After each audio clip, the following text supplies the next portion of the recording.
Memorial bersejarah Surrender Point dan bantuan kepada Persatuan Sukan Antara Paparan dari Labuan. Laporan lanjut bersama rakan penyampai Harji Jack. Silakan Harji.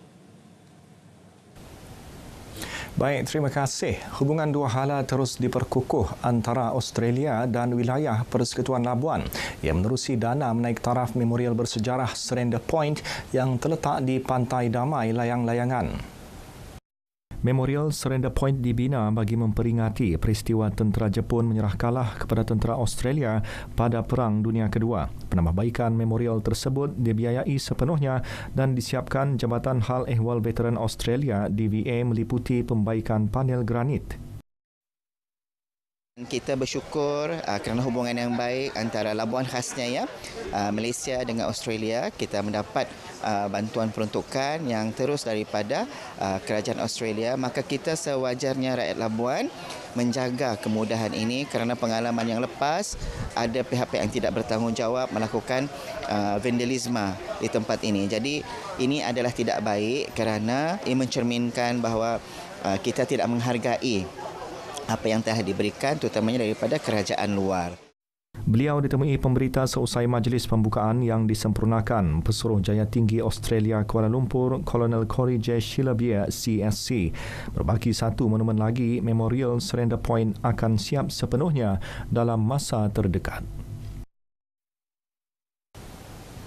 Penetapan harga maksimum tiket penerbangan kelas ekonomi pada musim perayaan ke Sabah, Sarawak dan juga Labuan disambut baik Dewan Perniagaan Cina Labuan LCCC.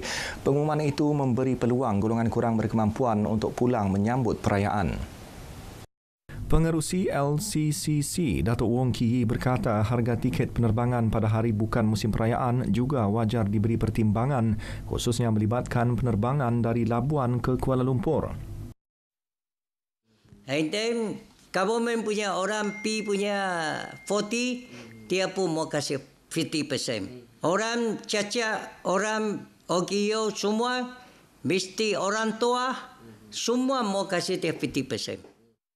Beliau berkata demikian ketika ditemui pemberita di Labuan. Selain itu, beliau juga menyeru kerajaan agar menambah jumlah penerbangan destinasi ke Labuan kerana permintaan yang tinggi secara tidak langsung membantu meningkat pertumbuhan ekonomi dengan kehadiran pelancong ke pulau ini. Mengenai Sukan Malaysia Sukma 2024 yang akan berlangsung di Sarawak pada Ogos ini, bantuan kewangan yang disalurkan kepada Persatuan Sukan di wilayah Persekutuan sebagai langkah persiapan bagi menghadapi kejohanan dui tahunan itu. Timbalan Ketua Pengarah Jabatan Wilayah Persekutuan Datuk Parang Abai alias Thomas berkata bantuan melibatkan keperluan pengurusan pentadbiran serta latihan atlet menyertai sukan berkenaan. Pada tahun ini peruntukan sebanyak RM356,000 disalurkan kepada 111 badan sukan terpilih di wilayah ini termasuk 25 badan sukan di Labuan. Satu kelebihan kita di wilayah persekutuan ini, kita ada 3 wilayah dan kita akan cuba membawa atau mengetengahkan atlet-atlet yang berprestasi tinggi daripada setiap wilayah ini untuk mewakili setiap badan sukan. Macam di Labuan ini kita ada beberapa badan sukan yang memang sentiasa membawa pingat kepada wilayah persekutuan, khususnya yang lawn ball, rugby wanita, pentong dan juga usu sanda. Beliau berkata demikian kepada pemberita selepas menyampaikan bantuan pentadbiran kewangan kepada Persatuan Sukan di Labuan. Hadir sama Ketua Pegawai Eksekutif Perbadanan Labuan Ridwan Muhammad Ismail. 48 pasukan dianggarkan bakal berentap pada kejohanan sepak takraw terbuka Labuan yang akan berlangsung di Dewan Serbaguna pada 1 Mac ini anjuran Persatuan Sepak Takraw Labuan. Daripada jumlah itu, sebanyak 32 pasukan adalah lelaki, manakala selebihnya adalah pasukan wanita.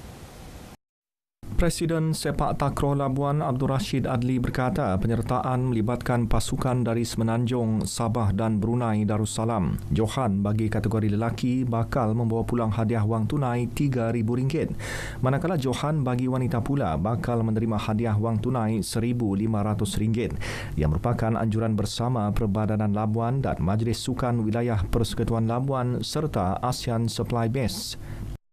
Kejohanan ini kita anjurkan bagi mengumpul balik sukan takraw yang ada di Labuan ni, khasnya kejohanan sukan komuniti kebangsaan. Kita dapat menyatukan semua pemain-pemain sepak takraw yang ada di Labuan ni bersatu bagi memajukan sukan sepak takraw Labuan.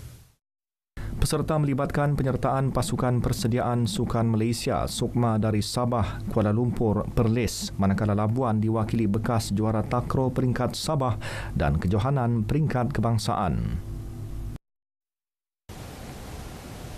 Dengan itu, sekian paparan dari Labuan, dari sungai hingga ke segara Palestin, pasti merdeka.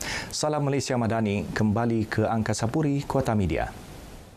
Baik, terima kasih Harji langsung dari Labuan.